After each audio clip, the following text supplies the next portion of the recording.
haven't done any long form videos in a long time. So, I thought I'd do something. This summer is just about over, so I got to go back to work next week.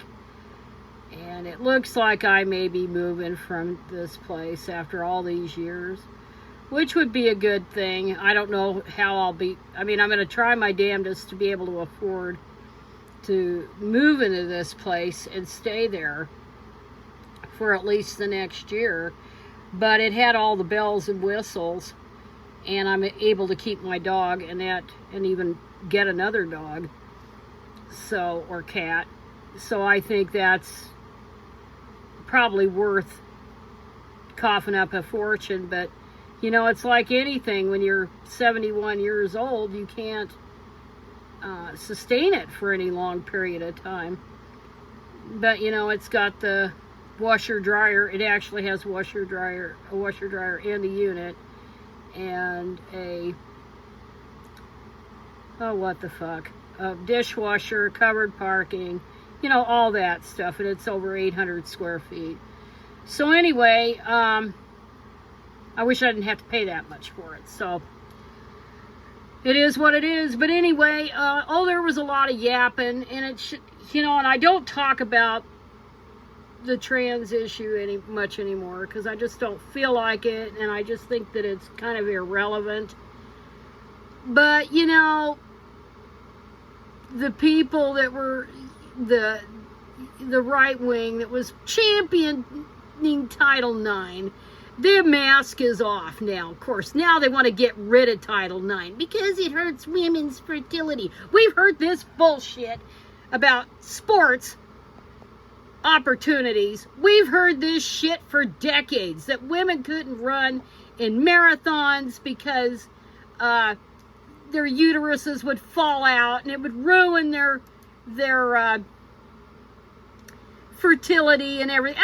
It's all bullshit. It's because men wanted to keep their damn privilege. That's why they didn't want women in sports, where they might demand equal funding or proportionate funding. That's what Title IX's about.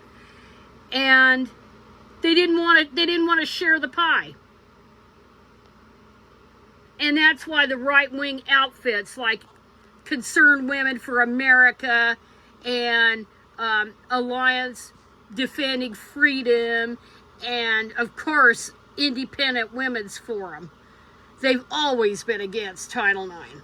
Always. And so this crackpot, and this guy's a crackpot even by Heritage Foundation's standards. His name is Scott Yenor, and he teaches at Boise State University, obviously in Idaho, good old Idaho, right?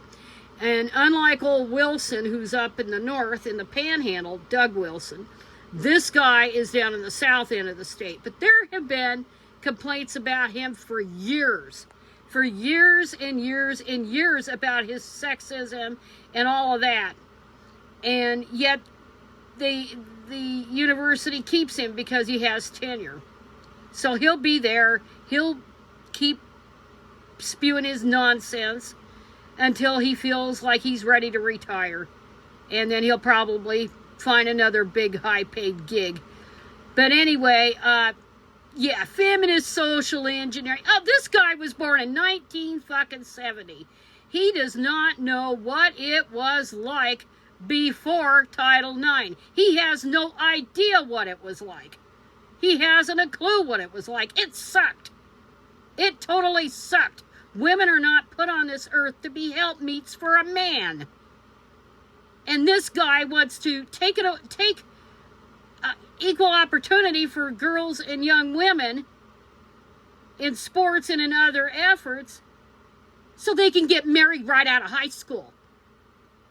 Or at most out of college. And they'll have their babies young. This is all about the white birth rate, right? This is what they're all upset about. This is what they're really upset about. They're losing their shit because the big thing about the declining birth rate is largely confined to teenage and early 20s. They've dropped down dramatically. Well, Hey, when I was young and in my teens, that was a big scourge to have teenage out of wedlock births and all of that stuff. Teenage pregnancy. And now girls and women are paying attention. They're not doing it, and now they're whining about it because of the birth rates. That's what this crap is all about. And Title IX isn't just about sports. It's all about not having segregated classes like in my time. It was shop for boys. I don't even know if they do that much of it anymore. They might. And especially home ec, which is now like home and careers or consumer science. And sometimes in some schools, and I think they do this locally here in Southern Oregon, one of the districts that I'm at, or the district where I'm at on the high school level, they have culinary arts. So they separate the cooking from all the rest of it. And a lot of boys like it. What's wrong with that, Scott? What the hell's wrong with boys learning how to do stuff? Instead of being lazy goddamn fucks when they come back from the job, prop their damn feet on their recliner, swill a damn beer, or expect the wifey, if there's a wifey, to get the beer or the girlfriend, and sit on their ass. What the hell's wrong with it? So I'm not going to I already know these arguments. I've seen this shit from way back when they were talking about ERA and oh, how terrible it was that women are here for the race, to perpetuate the race. They're just things. That was old Sam Irvin did that shit. It was so disgusting. But he was old. He was 19th century, and he was a senator from North Carolina. He was best remembered as the chairman of the Watergate Committee back during Nixon's time, and he had that folksy style, but he was getting up there in years. But he was also noted for his opposition to ERA, and it was all this bullshit that's being recycled 50 goddamn years later by people who weren't even alive before Title IX came into existence. So the fact that they publish this, it's almost like a trial balloon, that they get the most crackpot of the crackpots on the Heritage Foundation to throw out this trial balloon that how they want to change it or get rid of it because, women's fertility. I mean, it's bullshit. It's all bullshit. It's transparent bullshit. And see how far the shit, or how much the shit sticks to the wall. But you never, when it goes back to these groups and stuff that were on the transgender issue and stuff, and they were making nice with the right, you can't do it.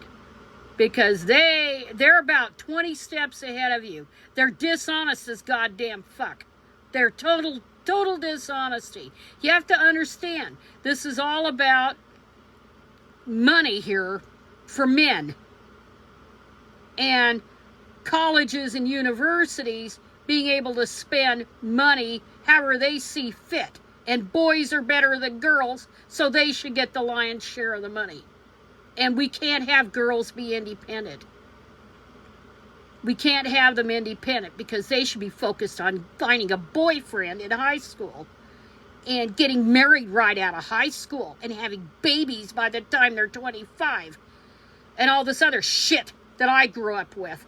And this stuff makes me mad. It really makes me mad because they're so obvious. You cannot sit and do sitcoms, 1950 sitcoms, and use it as federal policy.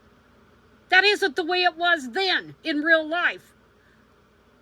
As I've said repeatedly, those sitcoms were the so-called housewives then.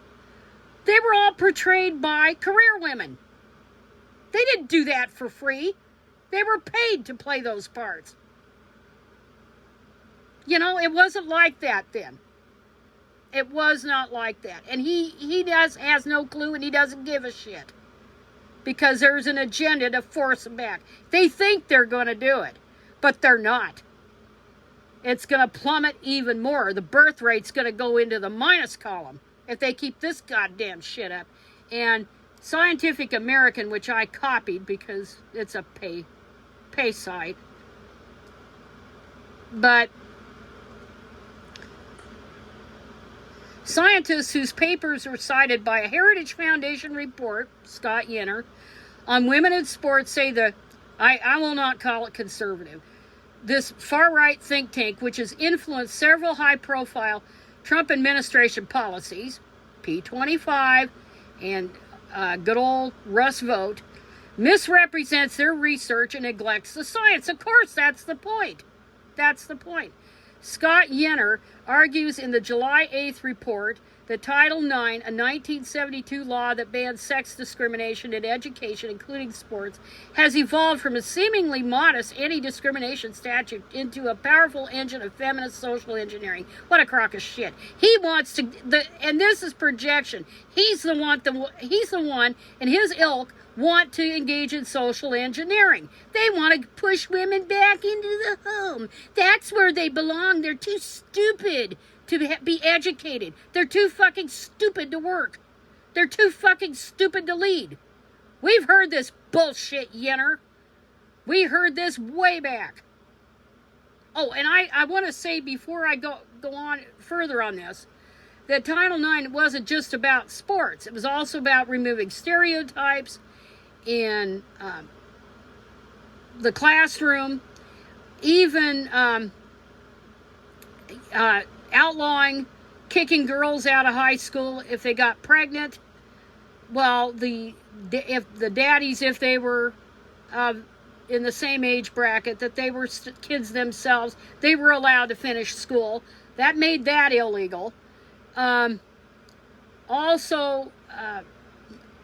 materials couldn't be, or needed to be, as removing sex stereotyping as much as possible, and there couldn't be boys against girls teams in the classroom. Othering is a really bad problem. Also, boy lines and girl lines. When kids are coming out or coming in to and from recess or to the cafeteria. In the old days, you could just segregate them by boy line and girl line. And that's not done, and it should not be done now. Oh, God. This is such a horse shit. Essentially, in the report, Yenor suggests that women are biologically programmed not to take part in certain high-impact sports, and that proportional equality in school sports isn't desirable or backed by science. So, in other words, take the money away. It's such bullshit. We know it's hugely successful. It's hugely successful. That's why Scott Yenor and his idiot ilk want to get rid of it. Because it is successful. Because girls and women have goals other than fucking and having babies. Fucking some goddamn guy and having babies.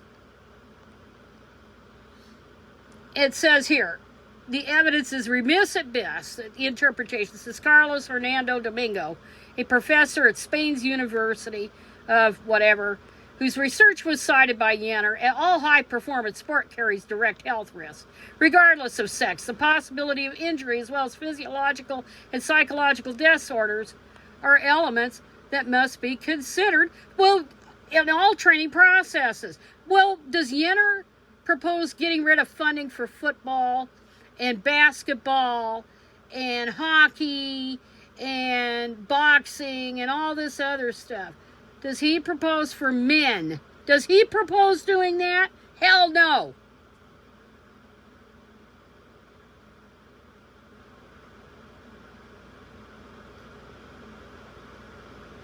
Oh my God. What a load of shit. What a red pill pile of shit. It says here, a woman who fills up her late teens and early 20s until she's 25 say with elite sports competition runs a not insubstantial risk of having compromised fertility for as much as a third of her fertility window. What a piece of shit.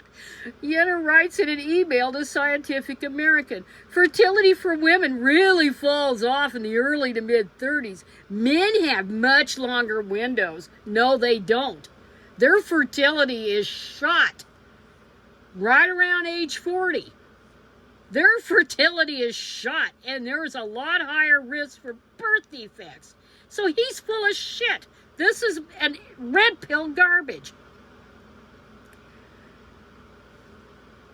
While engaging in high-performance sports may alter women's menstrual cycles, this does not indicate damage to the female reproductive system, Hernando Domingo says. And as soon as women reduce their training or stop, their menstrual cycle stabilizes. Yeah, it's all been debunked. PSU professor Mary Jane D'Souza, whose work on female athletes' menstrual cycles was also cited by Yenor, says his argument is selective and discounts discrimination. Yeah, it's a bunch of shit. It selectively emphasizes evidence supporting natural sex differences and the cost of proportionality while giving comparatively little attention to the extensive historical discrimination that motivated Title IX and the measurable gains women have achieved because of it. It's because women have achieved so much because of Title IX that Yenor is throwing a fit. He thinks if you could roll it back, the white fertility rate will go up. And this is just bullshit. And, yeah. But anyway, I'll link this thing, too. And, of course, it's all thoroughly debunked. Here's this.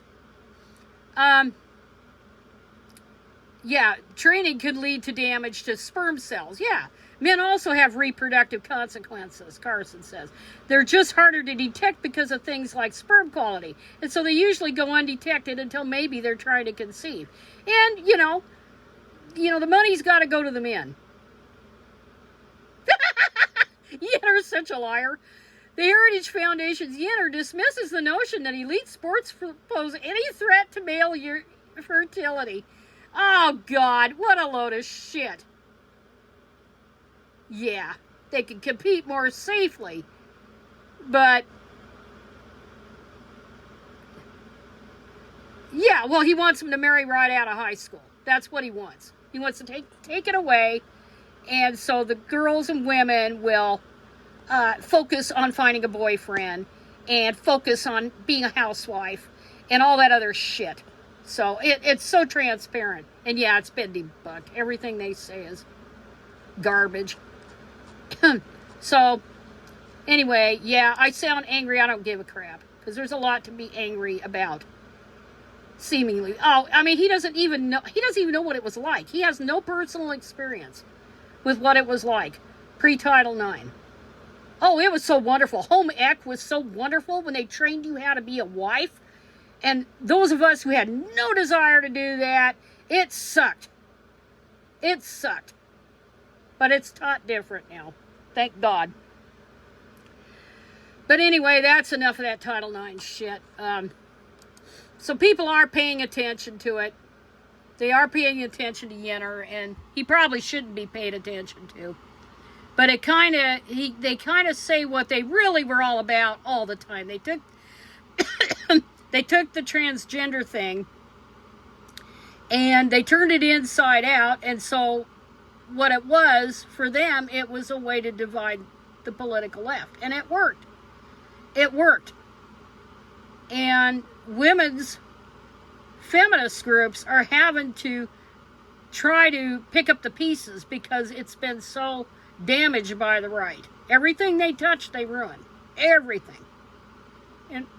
And all they see it as, that issue, is a divide and conquer strategy.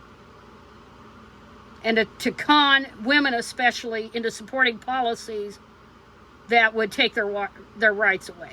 So Yenor's a crackpot. He should have been canned long ago from his job at Boise State. But they're not going to do anything to him now. But anyway, that's all I got to say about this horse shit. I'm tired of it. Anyway, that's it.